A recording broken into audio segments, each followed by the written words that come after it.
आपकी SSC GD 2025 की तैयारी को मजबूत बनाने के लिए एक ऐसी क्लास में लेकर आया हूं जो कि पूरा एक्सपेक्टेड मॉडल पेपर है साथियों। इस वीडियो की अगर बात करें तो इस वीडियो से साथियों आपकी तैयारी में मजबूती आएगी। आपका हर एक सब्जेक्ट साथियों बहुत अच्छा हो जाएगा। मैं कहूंगा अगर आपकी 20 तैयारी है तो 22 हो जाएगी, ठीक है ना। यानी कि तकरीबन बहुत सारे क्वेश्चन यहाँ से आप लोग देखेंगे कि आप अपने रियल एग्जाम में देखेंगे। तो साथियों वीडियो का आगाज करते हैं। सबसे पहले हिंदी होगी, उसके बाद साथियों जीएस होगी, उसके बाद रीजनिंग होगी और उसके बाद मैथ होगी। यानी कि जो आपके सिलेबस में जहां जहां से जिन जिन टॉपिक से क्वेश्चंस लिए हैं उन सभी इंपॉर्टेंट टॉपिक से इंपॉर्टेंट क्वेश्चंस मैंने निकाले हैं। तो इन सभी सवालों को देखिएगा और हिंदी के 20 सवालों में से चेक करिएगा कि आपका स्कोर साथियों कितना रहा। तो पहला सवाल है, कह रहे कि मकान की दोनों तरफ दीवार है, इस वाक्य में अशुद्ध अंश क्या है। देखिए मकान की दोनों तरफ नहीं होना चाहिए बल्कि मकान के दोनों तरफ होना चाहिए। मकान के दोनों तरफ दीवार ही होना चाहिए। तो दिक्कत कहां पर है? दिक्कत साथियों ऑप्शन नंबर बी वाले में, और यही आपका राइट आंसर। अगला देखिए, कल मंदिर का स्थापना हुई, कल मंदिर की स्थापना हुई, या कल मंदिर से स्थापना हुई, या कल मंदिर पर स्थापना हुई। तो यहाँ पर की आना चाहिए, यानी कि कल मंदिर की स्थापना हुई, ये आपका आंसर होगा। और जिनका आंसर बी है मैं कहूंगा बिल्कुल सही है। अगला सवाल देखिए, कह रहे धन के रहित जीवन व्यर्थ है, ठीक है ना। धन के रहित जीवन व्यर्थ है, वाक्य में अशुद्ध अंश क्या है साथियों, ये आपको यहाँ पर बताना है। चलिए देखिए, धन के बिना यहाँ पर होता तो ज्यादा अच्छा होता, तो धन के रहित ये थोड़ा अच्छा नहीं लग रहा है। तो कुल मिला के जो आपका गलत है ना, अशुद्ध अंश है, वो ऑप्शन नंबर बी वाला, और यही आपका सही जवाब हो जाएगा। मूल्य आंका नहीं जा सकता, अब आपको बताना है साथियों। अगर यहाँ पर अगर बात करते हैं साथियों, मूल्य आंका नहीं जा सकता, यहाँ पर साथियों क्या हो जाएगा, फटाफट आप लोग बता दीजिए साथियों। अगर आपने अभी तक इस वीडियो को लाइक नहीं किया तो वीडियो को एक बार आप लोग क्या कर दीजिए, वीडियो को साथियों आप लोग यहाँ पर लाइक कर दीजिए, और अगर चैनल पर आप लोग नए हैं तो चैनल को सब्सक्राइब कर। देखिए यहाँ पर एक खाली जगह है, ठीक है, वो आपको बताने। यहाँ पर खाली जगह में कौन सा शब्द आ जाएगा? यह मूल्य आका नहीं जा सकता, नहीं। वह मूल्य आका नहीं जा सकती, या इसका मूल्य आका नहीं जा सकते, या इसे मूल्य आका नहीं जा सकता। तो यहाँ पर सबसे सटीक जो शब्द आ रहा है वो इसका शब्द आ रहा है, यानी कि इसका मूल्य आका नहीं जा सकता, ये आपका आंसर हो जाएगा। तो कुल मिला के चौथे का जिनका भी सी आंसर है बिल्कुल सही है। उसके बाद देखिए, उसको नौकरी करने पड़ी, इस वाक्य में अशुद्ध अंश अब आपसे पूछा जा रहा है, तो मैं कह सकता हूं साथियों उसको नौकरी करनी पड़ी ये होना चाहिए। क्या होना चाहिए साथियों? करनी पड़ी ये होना चाहिए, यानी कि अशुद्धि कहां पर है? यहाँ पर है, यहाँ पर है, तो यही आपका सही जवाब है। उसके बाद देखिए, कह रहे कि इनमें से वर्तनी की दृष्टि से शुद्ध शब्द यहाँ पर आपको बताना है कि शुद्ध शब्द साथियों कौन सा है, बताइए। यानी कि अंत्याक्षरी की अगर बात करते हैं तो कैसे लिखा जाता है? ऐसे नहीं साथियों, जैसे आपका ऑप्शन नंबर सी में लिखा हुआ है ना, ऐसे अंताक्षरी लिखा जाता है। अगला सवाल देखिए, कह रहे कि दिए गए मुहावरे का अर्थ आपसे पूछा जा रहा है, यानी कि गुण गाना। तो गुण गाने का मतलब क्या होता है ये आपको यहाँ पर बताना है। हरा देना नहीं, भारी पड़ना नहीं, मना करना नहीं साथियों, तारीफ करना। यानी कि किसी की तारीफ करने को कहा जाता है, भाई तुम तो उसके गुण गाते रहते हो, गुण गा। अगला सवाल देखिए, कह रहे लोभी का विलोम आपको बताना है। क्या साथियों? लोभी का विलोम बता दीजिए क्या हो सकता है। तो लोभी का विलोम क्या दहेज होता है? नहीं। निर्लोभी होता है, निर्बल होता है, या विलोभी होता है? तो मैं कहूंगा लोभी का विलोम क्या हो जाएगा साथियों? निर्लोभी हो जाएगा। सही जवाब अगर आप कहे ऑप्शन नंबर बी तो बिल्कुल करेक्ट है। उसके बाद देखिए, वर्तनी की दृष्टि से शुद्ध शब्द आपको बताने के इसमें से शुद्ध शब्द कौन सा है, मतलब प्रतीक्षा कैसे लिखा जाता है। तो प्रतीक्षा की अगर बात करते हैं तो प्रतीक्षा साथियों कुछ ऐसे लिखा जाता है, और ऐसे कहां पर लिखा हुआ है? ऐसे तो सिर्फ और सिर्फ ऑप्शन नंबर ए में लिखा हुआ है, तो ये आपका बिल्कुल सही जवाब हो जाएगा। अगला सवाल देखिए, कह रहे रिक्त स्थान में दिए गए 4 विकल्पों में से उस विकल्प का चयन करिए जो दिए गए मुहावरे के अर्थ को स्पष्ट रूप से व्यक्त करता है। देखिए, बेटी की विदाई पर माँ, क्या बेटी, अब आपको यहाँ पर बताना है खाली जगह में साथियों क्या आ सकता है। बेटी की विदाई पर माँ की आंखें भर आई, या माँ की आंखों में बस गई, ये नहीं होना चाहिए। माँ की आंखों का तारा, ये भी नहीं और ये भी नहीं। यानी कि मैं कहूंगा कि बेटी की विदाई पर माँ की आंखें भर आई, ये होना चाहिए, और ये जिनका आंसर है ये तो बिल्कुल सही है। उसके बाद देखिए साथियों, उद्यमी का विलोम आपको बताने क्या हो सकता है, बताइए साथियों अगर वीडियो आपने लाइक नहीं की तो वीडियो को लाइक कर दीजिए बिना कहे, और चैनल पर अगर नए हैं तो चैनल को साथियों जरूर सब्सक्राइब कर लीजिए, क्योंकि जो बच्चे साथियों नए जुड़े हैं अगर चैनल को सब्सक्राइब कर लेंगे तो उनको वीडियोस मिलती रहेंगी साथियों 1 बाय 1 करके, ठीक है। और मैं कहूंगा अगर अब से लेकर एग्जाम तक सभी वीडियोस अगर आप वॉच करते हैं, अच्छे तरीके से देखते हैं, जितने क्वेश्चंस मैं आपको करवाता हूं उनके उतने क्वेश्चंस आप अच्छे तरीके से देखते हैं, तो ये समझ लीजिए सिलेक्शन आपका तय है। 39,000 सीटों में से एक सीट आपकी पक्की करवा दूंगा। अगला सवाल देखिए करके, उद्यमी की अगर बात करें इसका विलोम क्या हो जाएगा, न्यून, उधार, आलसी या अनेक। तो जिनका आंसर है ऑप्शन नंबर सी है, यानी कि उद्यमी का विलोम आलसी अगर आपका जवाब है तो बिल्कुल सही है।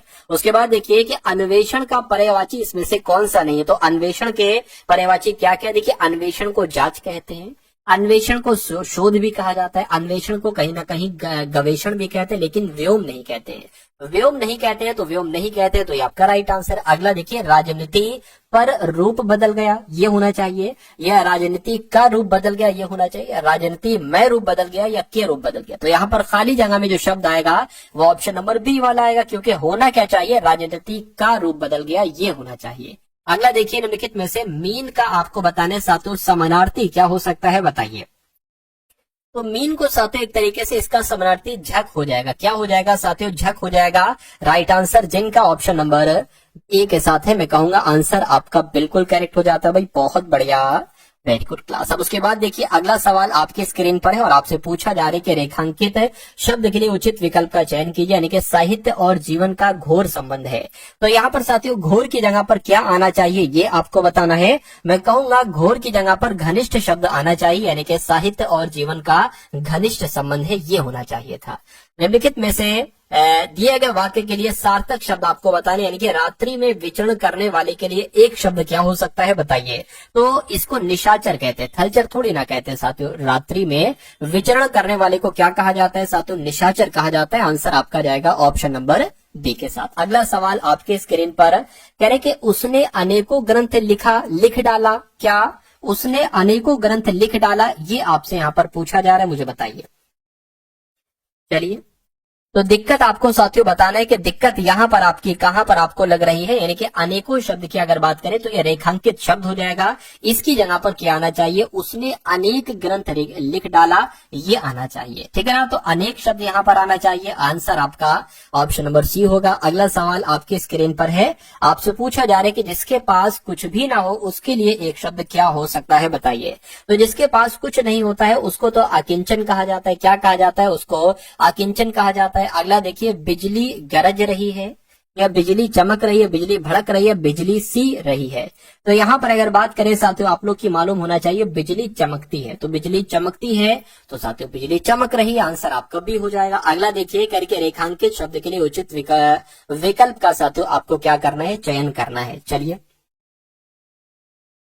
तो यहाँ पर साथियों अगर हम लोग बात करें करके सुधा का स्वभाव रेखा की तरह है, क्या अब यहाँ पर रेखांकित शब्द आपका ये हो जाए, यानी कि तरह की जगह पर क्या अच्छा आएगा, बुरा आएगा, जैसा आएगा या ऐसा आएगा।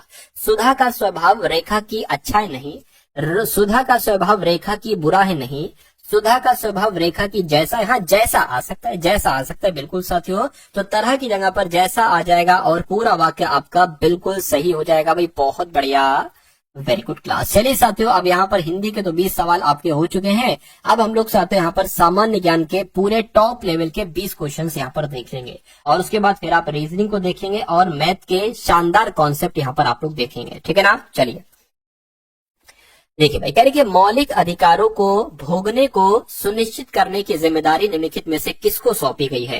यानी कि मौलिक अधिकारों की अगर बात करते हैं तो ये साथियों इसकी जिम्मेदारी उच्च न्यायालय को सौंपी गई है और उच्चतम न्यायालय को भी सौंपी गई है, इसलिए सबसे सटीक जवाब आपका जो बैठता है वो ऑप्शन नंबर डी वाला बैठता है। ये आप लोग ध्यान रखेंगे, इंपॉर्टेंट क्वेश्चन था ये। उसके बाद देखिए, नागरिकों और विदेशियों दोनों को प्राप्त है, तो नागरिकों को कौन से और विदेशियों जो है उनको भी, मैं कहूंगा इसमें से जो विधिक अधिकार है ना वो नागरिकों को भी प्राप्त है और विदेशियों को भी प्राप्त है। अगला सवाल देखिए, कह रहे उपराष्ट्रपति पदेन अध्यक्ष होते हैं तो कहाँ के, राज्यसभा के, लोकसभा के, योजना आयोग के या राष्ट्रीय विकास परिषद के। तो आपको मालूम होना चाहिए उपराष्ट्रपति जो होते हैं ये पदेन अध्यक्ष होते हैं साथियों राज्यसभा के, राइट आंसर आपका ए हो जाता है। अगला देखिए, निम्नलिखित में से कौन विधायकीय सत्र को स्थगित करने की अधिसूचना जारी करता है। तो ये काम कौन करते हैं, मैं कहूंगा ये काम तो राष्ट्रपति का है, यानी कि राष्ट्रपति साहब ही विधायकीय सत्र टेंडर को स्थगित करने की अधिसूचना जारी करते हैं। राइट आंसर आपका ऑप्शन नंबर सी हो जाता है भाई, बहुत बढ़िया, वेरी गुड क्लास। चलिए साथियों अगला सवाल देखिए, कह रहे कि किसी उच्च न्यायालय के न्यायाधीश की पेंशन प्रभारित की जाती है। तो साथियों किसको प्रभारित की जाती है? मैं कहूंगा राज्य के लोक लेखा को, नहीं, भारत की संचित निधि को। ये आपका साथियों बिल्कुल सही, यानी कि जो उच्च न्यायालय के न्यायाधीश होती है इनकी पेंशन जो है ना वो संचित निधि से ही प्रभारित की जाती है। राइट आंसर आपका ऑप्शन नंबर डी होना चाहिए। अगला सवाल देखिए कि नगर पालिका में महिलाओं के लिए कितनी सीटें आरक्षित हैं? तो साथियों महिलाओं के लिए 1/3 सीट आरक्षित है, यानी कि अगर 3 सीटें हैं तो उसमें से 1 सीट महिलाओं की तरफ से होगी, महिलाओं की तरफ होगी। उसके बाद देखिए भारत में आधारित लोकतंत्र निम्न में से कौन सुनिश्चित करता है, बताइए। तो मैं कह सकता हूं साथियों भारत में आधारित लोकतंत्र जो है ना ये पंचायती राज सुनिश्चित करता है। ये इंपॉर्टेंट क्वेश्चन है, आप लोग ध्यान रखेंगे, आपके एग्जाम में पूछा जा सकता है।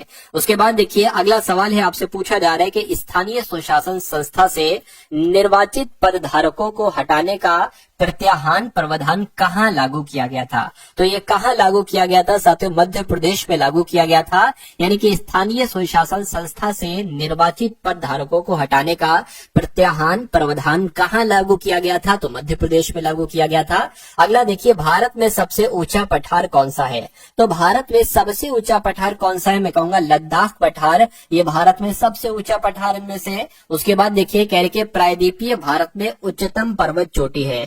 तो प्रायद्वीपीय भारत की अगर बात करें, उच्चतम पर्वत चोटी की बात करें तो अनाईमुड़ी आपका सही जवाब हो जाएगा। क्या साथियों? अनाईमुड़ी। आप लोग ध्यान रखेंगे, जितने क्वेश्चंस मैं आपको करवा रहा हूँ ये सभी के सभी क्वेश्चंस आप लोग साथियों तैयार करते रहेंगे और ये क्वेश्चंस आपके मनोमस्तिष्क में स्टोर भी होते जा रहे हैं। अगला देखिए कह रहे कि मुदुमलाई पशु विहार ये प्रसिद्ध है। तो किसके लिए साथियों प्रसिद्ध है? व्याघ्रों के लिए, ग्वालों के लिए, पक्षियों के लिए, हाथियों के लिए। मैं कहूंगा साथियों व्याघ्रों के लिए ये प्रसिद्ध है, जाना जाता है मुदुमलाई पशु विहार। अगला देखिए स्वतंत्रता के बाद विकसित किया गया पहला पत्तन कौन सा था? तो स्वतंत्रता के बाद विकसित किया गया पहला पत्तन नहावा शेवा था। कौन सा साथियों? नहावा शेवा। ये स्वतंत्रता के बाद विकसित किया गया पहला पत्तन था। उसके बाद देखिए रजिया सुल्तान पहली महिला मुस्लिम शासिका, ये भारत के किस तुर्की शासक की बेटी थी?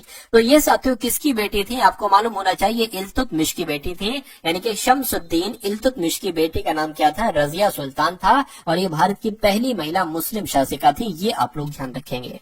अगला सवाल देखिए निम्नलिखित में से महाअधिराज की उपाधि धारण करने वाले प्रथम गुप्त सम्राट कौन थे?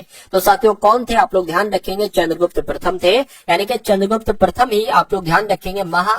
महाअधिराज की उपाधि किसने धारण की थी? तो चंद्रगुप्त प्रथम ने ही धारण की थी। राइट आंसर आपका ऑप्शन नंबर किसके साथ जाएगा? ऑप्शन नंबर ए के साथ जाएगा भाई, बहुत बढ़िया, वेरी गुड क्लास। अगला सवाल आपके स्क्रीन पर कह रहे बोध गया एक महत्वपूर्ण बौद्ध तीर्थ स्थल क्यों है? तो ये साथियों किसके लिए जाना जाता है? यहाँ गौतम बुद्ध का जन्म हुआ। तो साथियों बोध गया में क्या गौतम बुद्ध का जन्म हुआ?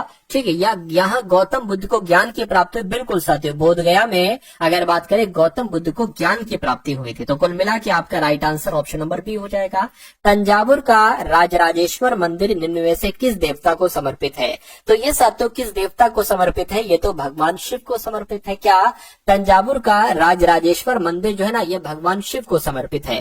अगला देखिए मुगल सम्राट बाबर के बारे में निम्नलिखित में से कौन सा कथन गलत है, बताइए।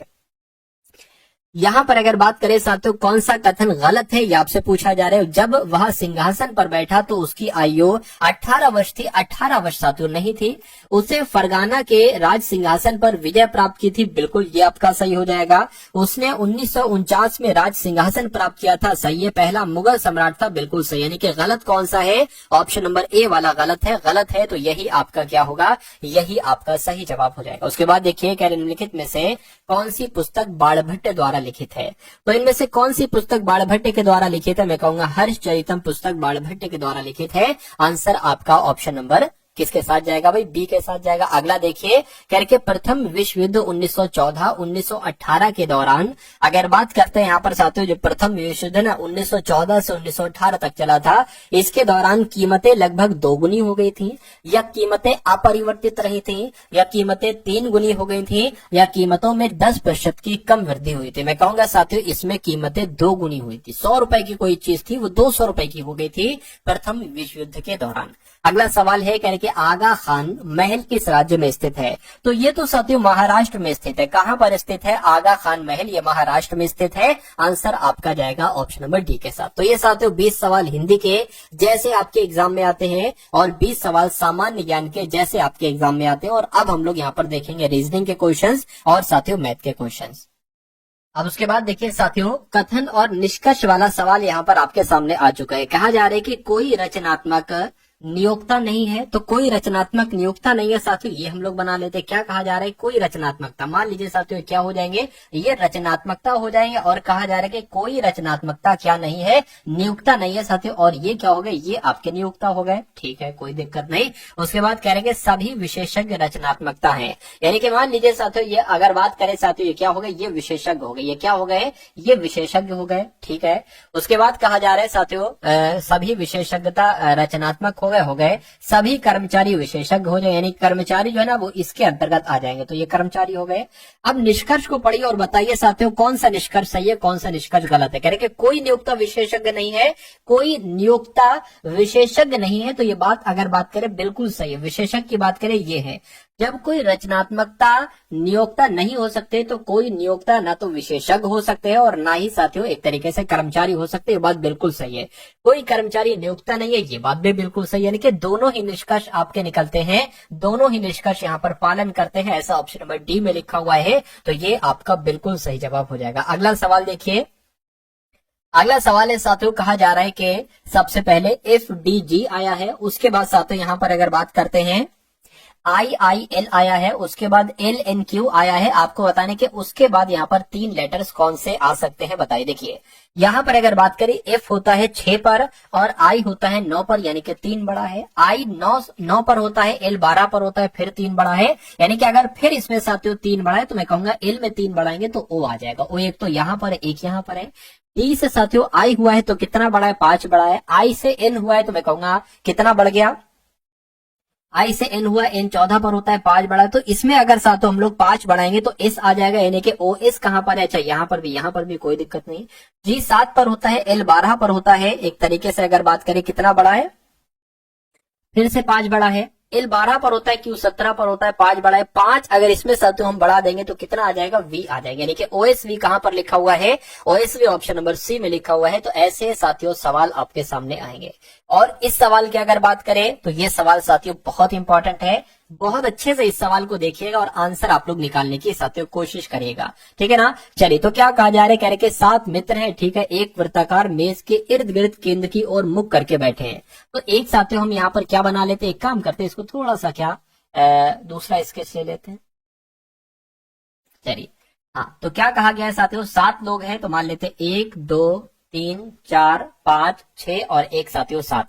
कहा गया है राज सचिन के बाईं और दूसरे स्थान पर बैठा है, दीनू कृप और वीर के बीच में बैठा है। अब यहाँ पर हमें कॉमन निकालना होगा, यानी कि 2 नाम, मतलब 2 अलग अलग लाइन में एक नाम आना चाहिए। राज सचिन के बाईं और दूसरे स्थान पर बैठा है, दीनू कृप और वीर के बीच में बैठा है। दीनू, अब देखिए दीनू यहाँ पर मिल गया और यहाँ पर भी मिल गया, तो इसको साथियों सॉल्व करो। दीनू कृप और वीर के बीच में बैठा है, ये भी हम कंफर्म तरीके से अभी नहीं बता सकते। उसके बाद कह रहे हैं कि दीनू सचिन के दाईं और दूसरे स्थान पर बैठा है, ये हम बिल्कुल सही बता सकते हैं। यानी कि सचिन के दाईं और कौन बैठा है साथियों? सचिन। मान लीजिए अगर हम यहाँ पर बना देते हैं तो सचिन के साथियों दाईं ओर सचिन के दाईं ओर दूसरे स्थान पर दीनू बैठा है, यानी कि दीनू साथियों यहाँ पर बैठ जाएगा। क्या?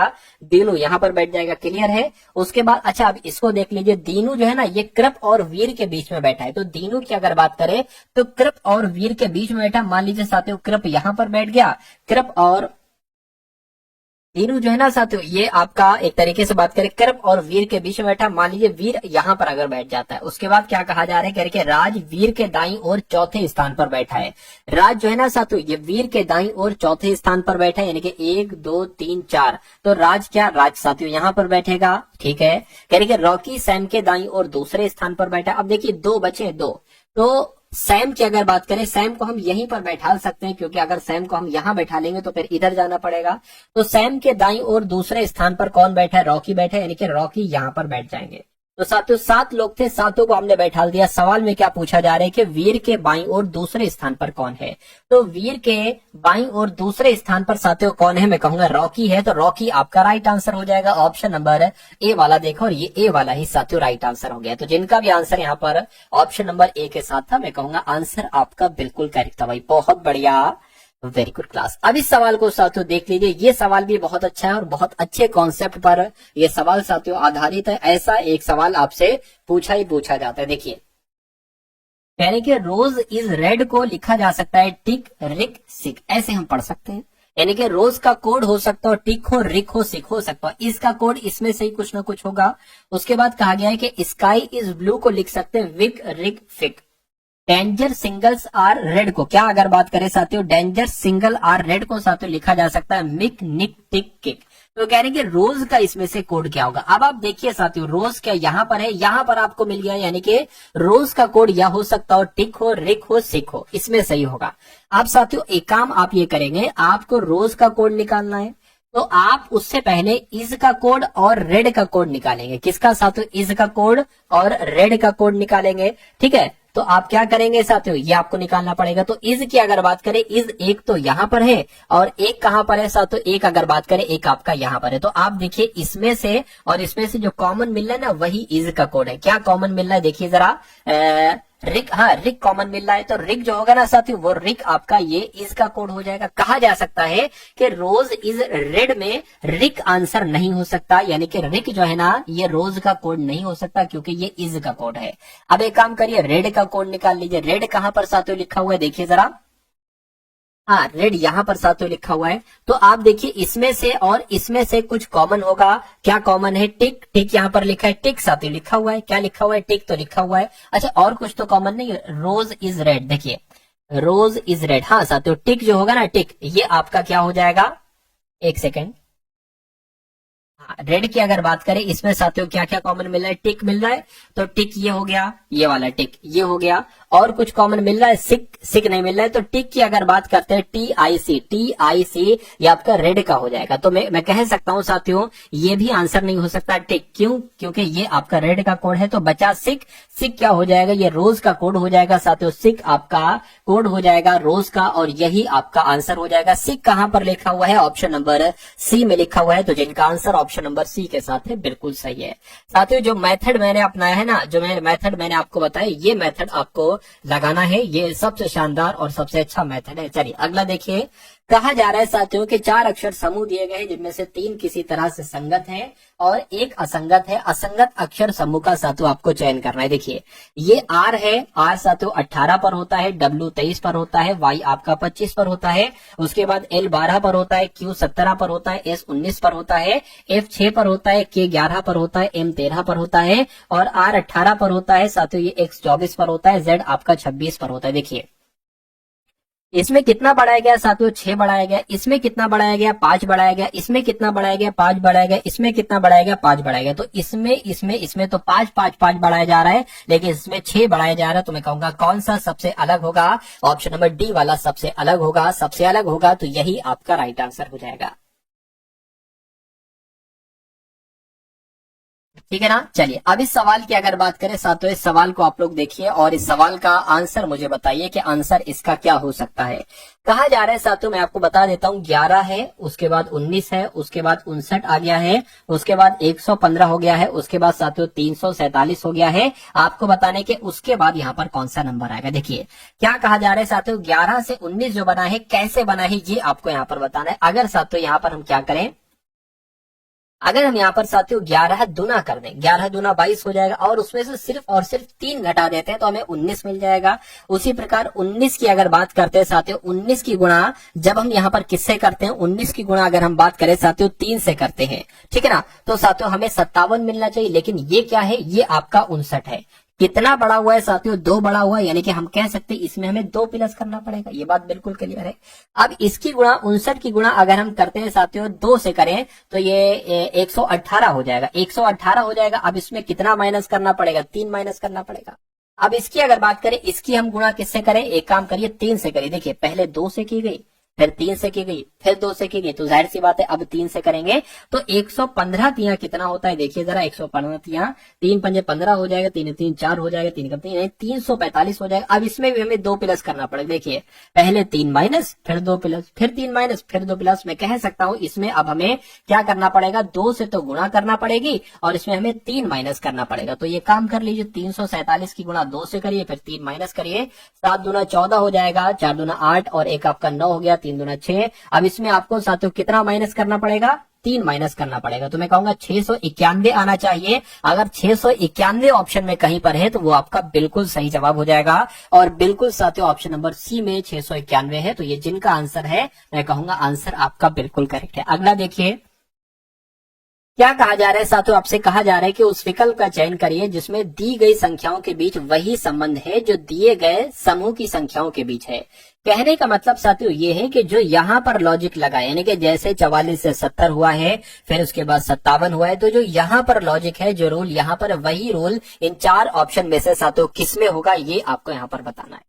देखिए अगर यहाँ पर हम बात करें 44-70, अगर हम साथियों 44-70 को आपस में जोड़ते हैं, क्या आपस में जोड़ते हैं तो कितना आता है साथियों, 4 और 114 आ जाता है। लेकिन जब अगर हम इसको 2 से भाग कर देते हैं, यानी कि 114 का आधा कितना होता है, 57 होता है। कैसे, 2 पंजे 10 हो जाएगा, 2 सत्ते 14, आगे 57। तो यही रूल आपको बताने साथियों किस में लगा है। देखिए अब इनको जरा जोड़िए तो 4 8 कितना हो जाएगा, 4 8 एक तरीके से आपका 12 हो जाएगा और ये आपका कितना हो गया साथियों, 10 हो जाएगा। तो इसको अगर 2 से आप भाग दोगे तो 51 आएगा। यानी कि जो रूल यहाँ पर लगा हुआ है ना, वही रूल साथियों यहाँ पर लगा हुआ है। तो यही आपका क्या होगा, यही आपका बिल्कुल सही जवाब हो जाएगा। भाई बहुत बढ़िया, वेरी गुड क्लास। चलिए साथियों अब उसके बाद देखते हैं नेक्स्ट नंबर का सवाल है। ये क्वेश्चन भी आपके लिए बहुत इंपॉर्टेंट है, तो बहुत अच्छे तरीके से इस सवाल को देखिएगा। क्या कहा जा रहा है, ये जो ट्रायंगल में है ना, ट्रायंगल में नंबर आपको दिख रहे हैं, अगर दिख रहे हैं तो बहुत अच्छी बात है। देखिए इसको थोड़ा सा जूम कर देता हूं मैं आपके लिए। ये अगर बात करें साथियों, ये जो ट्रायंगल में ये सब ग्रामीण है। जो शिक्षक की अगर बात करें, रेक्टेंगल में है ना, ये सारे शिक्षक हैं। जो सर्किल में है वो सरकारी कर्मचारी हैं और जो इस साथियों इसमें है वो स्नातक। ठीक, ये कहा गया है। अब सवाल आपसे क्या पूछा जा रहा है, जरा यहां पर देख लीजिए। सवाल आपसे पूछा जा रहा है कि उन, इसको मैं फिर से छोटा करना पड़ेगा मुझे।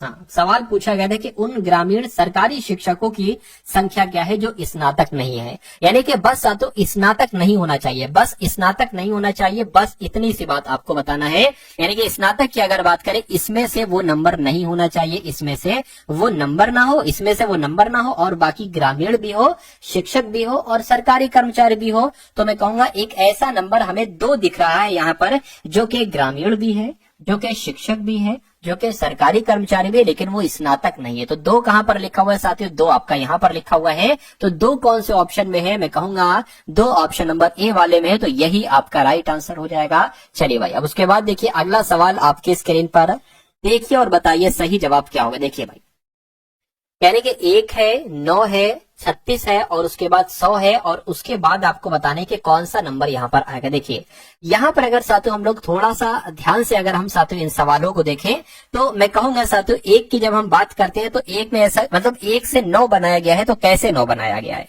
अगर हम देखिए यहाँ पर अगर हम साथियों बात करते हैं 2 का, अगर हम साथियों क्यूब करते हैं तो कितना हो जाएगा, 8 हो जाएगा। ठीक, अब उसमें साथियों 1 प्लस कर देते हैं। क्या हम उसमें कितना प्लस कर देते हैं, हम उसमें 1 प्लस कर देते हैं, तो हमें साथियों 9 मिल जाएगा। ठीक है ना।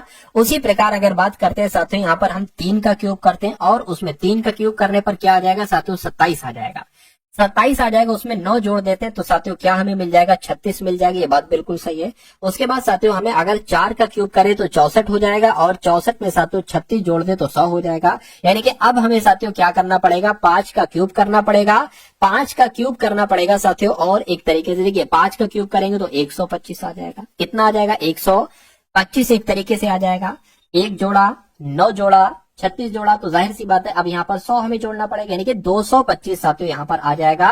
तो 225 आपका बिल्कुल सही जवाब हो जाएगा। और ये कौन से ऑप्शन में है, ऑप्शन नंबर डी वाले में है। अगला सवाल देखिए आपके स्क्रीन पर है।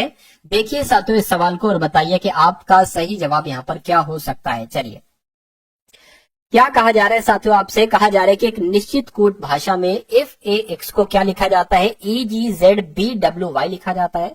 तो उसी कूट भाषा में एस के आई एन को साथियों क्या लिखा जा सकता है, ये आपसे यहाँ पर पूछा जा रहा है। देखिए अगर यहाँ पर हम लोग बात करते हैं कि आखिर ये एफ ए एक्स से बनाया कैसे गया है, ई जी जेड बी डब्ल्यू वाई कैसे बनाया गया, जरा देखिए।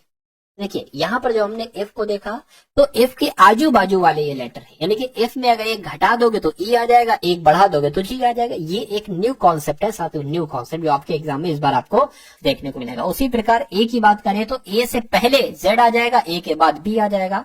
उसी प्रकार एक्स से पहले डब्ल्यू आ जाएगा और एक्स के बाद वाई आ जाएगा, यानी कि यहाँ पर आजू बाजू वाला नंबर लेना है। एस से पहले साथियों क्या आ जाएगा, आर आ जाएगा, एस के बाद टी आ जाएगा, ठीक है ना। तो उसके बाद के की अगर बात करें, के से पहले साथियों जे आ जाएगा और बाद में एल आ जाएगा। उसी प्रकार आई की बात करें तो साथियों एच आ जाएगा और फिर जे आ जाएगा, और फिर एन की बात करें तो एम आ जाएगा, ओ आ जाएगा। ऐसा कहां पर लिखा हुआ है साथियों कि R T J L H J M O, ऐसा कहां पर लिखा हुआ है, ऐसा ऑप्शन नंबर डी में लिखा हुआ है। तो ये आपका बिल्कुल सही जवाब हो जाएगा। अगला सवाल, तो अब साथियों यहां पर अगर बात करते हैं साथियों, मैथ के क्वेश्चन शुरू हो चुके हैं। कौन से क्वेश्चन शुरू हो चुके हैं, मैथ के क्वेश्चन शुरू हो चुके हैं। तो इन सभी मैथ के क्वेश्चन को बहुत अच्छे तरीके से आप लोग देखिएगा। चलिए, तो कहा जा रहा है कि 25 और 45 के बीच आने वाली सभी अभाज्य संख्याओं का औसत क्या होगा। तो सबसे पहले तो आपको ये मालूम होना चाहिए कि 25 से 45 के बीच में अभाज्य संख्याएं कौन कौन सी होती है। देखिए 29 है, 25 के बाद 26 नहीं, 27 नहीं, 28 नहीं, 29 है। उसके बाद साथियों 31 अभाज्य संख्या, अगली संख्या 37 हो जाएगी, उसके बाद 41 हो जाएगी, उसके बाद 43 हो जाएगी। तो मैं कहूंगा इन सब का औसत ज्ञात करने को पूछा जा रहा है, तो इन सब को जोड़ दो और किससे भाग कर दो, 1 2 3 4 5, यानी कि जितनी संख्या उस नंबर से इनको भाग कर दो। तो इनको अगर हम जोड़े तो 3 1 4, 4 7 11, 11 12, 12 और कितना हो जाएगा 21 हो जाएगा। 21 का एक हाथ से लग गया 2, 4 4 8, 8 और कितना हो जाएगा 11, 12 13 14 15 16 17 18, यानी कि 18 आ गया। तो इसको साथियों आपको कैलकुलेट यहाँ पर करना है। चलिए, तो 5 यहाँ पर आ गया, 5 3 15 हो जाएगी, 18 है, 3 जाएगा, 31 हो गया, 5 6 30, एक बचेगा यहाँ पर आया, यानी कि 36 सही 1/5 आपका आंसर हो जाएगा। ऐसा कहां पर लिखा हुआ है, ऐसा ऑप्शन नंबर डी में लिखा हुआ है। तो जिनका आंसर ऑप्शन नंबर डी के साथ था, मैं कहूंगा आंसर आपका बिल्कुल सही था। अगला सवाल देखिए, कहा जा रहा है कि एक गणित की परीक्षा में 30 छात्रों द्वारा प्राप्त औसत अंक 100 में से 76 है, यानी कि 30 छात्र हैं और 30 छात्रों के जो औसत अंक है वो 76 है। 100 नंबर की तो परीक्षा है, लेकिन 76 आ रहे हैं, जो औसत अंक है ना वो 76 आ रहे हैं। तो अगर मैं आपसे पूछूं कि इन 30 छात्रों के कुल मिला के अंक कितने होंगे, तो टोटल अंक कितने होंगे, तो 76 की गुणा 30 से कर लीजिए। 6 18 हो गया, 7 21 और 1 22 हो गया, यानी कि 2280 आ जाएगा। क्या आ जाएगा, 2280 आ जाएगा। अच्छा, उसके बाद कहा, ये बात आपको ध्यान रखना है कि 30 छात्रों के कुल मिला के अंक जो है वो 2280 है। उसके बाद कहा गया है कि अनजाने में एक छात्र के अंक 65 के बजाय 56 हो जाते हैं, मतलब इसमें 56 जोड़ दिए जाते हैं। जोड़ना चाहिए था 65, लेकिन जोड़ दिए गए 56 गलती से, यानी कि दूसरे छात्र का क्या हुआ कि इसमें 48 अंक के बजाय 84 लिख दिए जाते, यानी कि 48 जोड़ना थे, लेकिन जोड़ दिए गए कितने, 84। तो एक काम आप ये करिए, एक काम साथियों आप ये करिए, टोटल 30 बच्चों का कितना है साथियों, 2280 है, ठीक है ना। अब यहाँ पर अगर बात करें, जोड़ना थे 65 के बजाय 56 जुड़ गए, तो कितने कम जुड़े, जितने कम जुड़े वो इसमें जोड़ लो। तो साथियों कितने कम जुड़े एक बार देख लो, यहाँ पर 9, यानी कि 9 कम जुड़े, तो साथियों 9 इसमें आप जोड़ लो, ठीक है ना। 9 आप इसमें जोड़ लो, एक जब 9 इसमें जोड़ोगे ना तो ये इतना बन जाएगा। उसके बाद कह रहे हैं कि दूसरे छात्र में 48 के बजाय 84 लिख दिए गए, तो कितने अधिक लिख दिए गए, ये एक बार जरा आप देख लो साथियों। कितने, तो मेरे हिसाब से 36 एक्स्ट्रा जोड़ दिए गए, तो इसमें से 36 घटा लो। तो इसमें से 36 घटाएंगे तो साथियों कितना आ जाएगा, 3 और ये 5 और ये साथियों 22, यानी कि 2253 आपका आ जाएगा। ये योग है। तो अब यहाँ पर अगर साथियों बात करते हैं हम लोग, तो ये तो साथियों कुल योग, ये सही वाला योग है, निकला हुआ 2253, ये सही योग है। अब इसको औसत बनाने के लिए हमें इसको 30 से भाग करना पड़ेगी, ठीक है ना। 30 से भाग करना पड़ेगी, तो इसको साथियों आप कैलकुलेट करा लीजिए। चलिए, 3 से करेंगे, 3 से हो जाएगा साथियों, हो जाएगा। देखिए 3 एकम 3, 3 7 21, 3 5 15, 3 एकम 3, ठीक। अब इस 0 को हटा के यहाँ पर पॉइंट जोड़ लीजिए, तो 75.1 इनका औसत निकलेगा। 75.1 कौन से ऑप्शन में है, ऑप्शन नंबर डी वाले में है। तो ये आपका क्या होगा, ये आपका साथियों बिल्कुल सही जवाब हो जाता है भाई, बहुत बढ़िया। Very good class. चलिए साथियों, अब उसके बाद देखिए अगला सवाल है, कहा जा रहा है 5/7 ऑफ, अब यहाँ पर प्लस नहीं है, ये प्लस नहीं है साथियों, ऑफ आ गया, ऑफ का मतलब गुणा होता है। 2/5 प्लस 3/7 माइनस 1/14 गुणा 2/1। अब इसको आपको सॉल्व करना है। देखिए मैं कहता हूं कि जब भी ऑफ लिखा हो तो उसको सबसे पहले आपको सॉल्व करना होता है, ऑफ का मतलब गुणा होता है, यानी कि 5 दूना 10 और 7 पंजे 35, तो 10 बटे कितना आ गया, 7 पंजे 35 आ गया।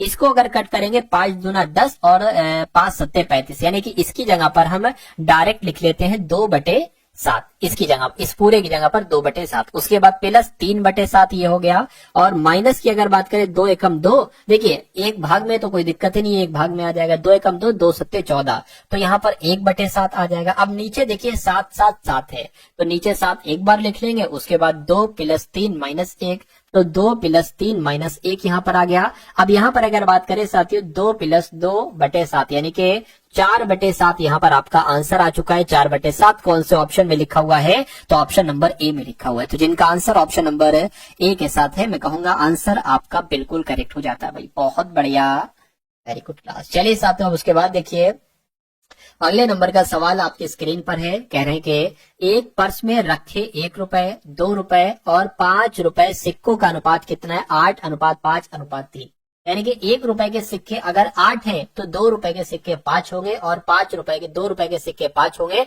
और 5 रुपए के सिक्के 3 होंगे। तो अगर पर्स में रखे इन सिक्कों का कुल मूल्य 132 है, तो पर्स में 5 रुपए के कितने सिक्के रखे, ये आपसे पूछा जा रहा है। देखिए अगर यहाँ पर हम लोग बात करें, अगर 1 रुपए के 8 सिक्के रखे हैं तो टोटल कितने रुपए रखे होंगे, 8x रुपए रखे।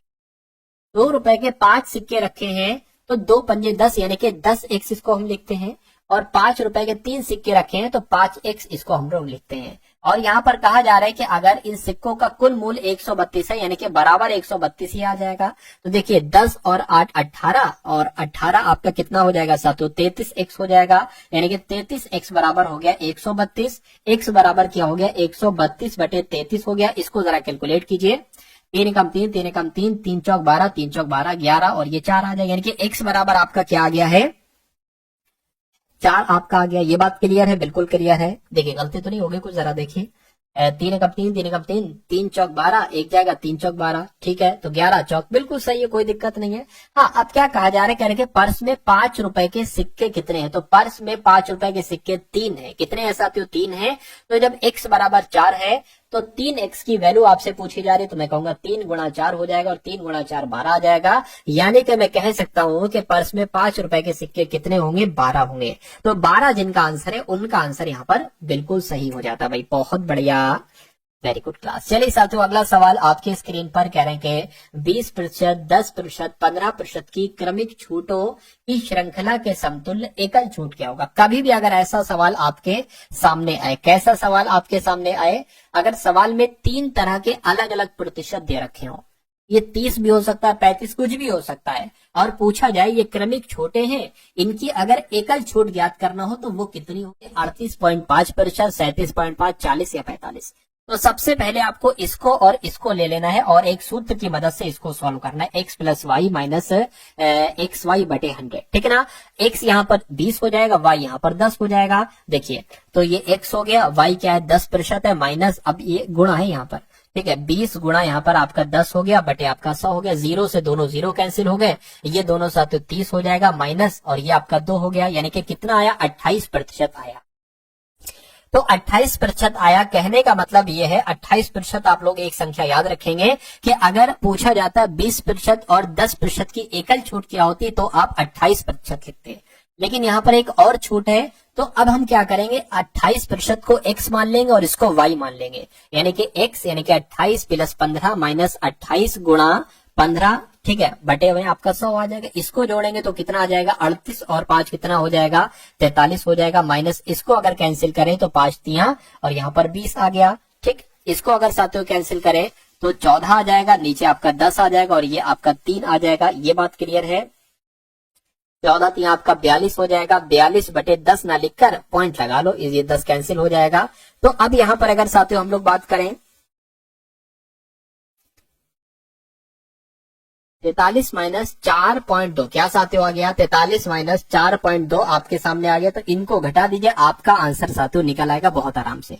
तो इनको घटाएंगे साथियों 38.8 आपका आंसर आ जाएगा। यानी कि अगर इन तीनों प्रतिशत का एकल छूट निकालेंगे तो